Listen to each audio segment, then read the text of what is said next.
বলিউড অভিনেত্রী কারিনা কাপুর খান চরিত্রের প্রয়োজনে নিজেকে কঠিন পরিশ্রমের মুখোমুখি করতে একটুও দ্বিধা করেন না তিনি।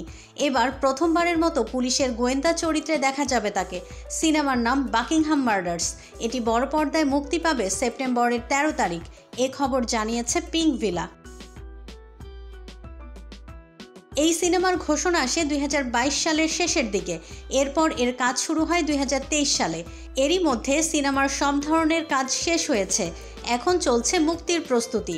সিনেমাটি নিয়ে শুরু থেকেই দর্শক চাহিদা ছিল তুঙ্গে। এবার লুক প্রকাশের মধ্য দিয়ে বাকিংহাম মার্ডার্স মুক্তির তারিখ জানানো হয়েছে।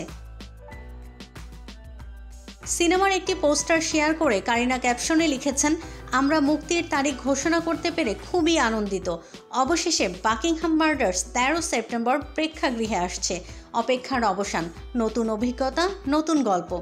হলিউডের জনপ্রিয় ওয়েব সিরিজ মেয়ার অফ ইস্টটাউনে কেট উইন্সলেট যে চরিত্রে অভিনয় করেছিলেন তার আদলেই তৈরি হয়েছে কারিনার এই চরিত্র।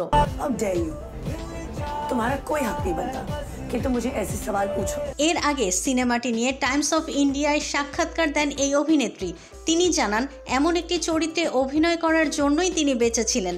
এছাড়া পুলিশের গোয়েন্দা চরিত্রে প্রথমবারের মতো অভিনয় করতে পেরে নিজেকে ধন্য মনে করেন এই অভিনেত্রী। থ্রিলার ও ড্রামা গল্পে নির্মিত বাকিংহাম মার্ডার্স পরিচালনা করেছেন হানসাল মেহতা।